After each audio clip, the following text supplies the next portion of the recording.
अनवल्या झाडाला झाली घेतली वैऱ्याचा बळी बाईनं ठोकली आरोळी काळा मुंडक्याच्या माळी हा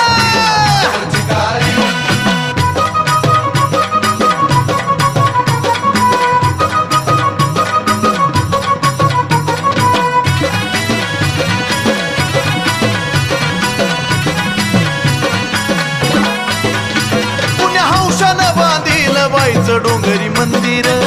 या माळपंथी कोरला या चिर बंदिर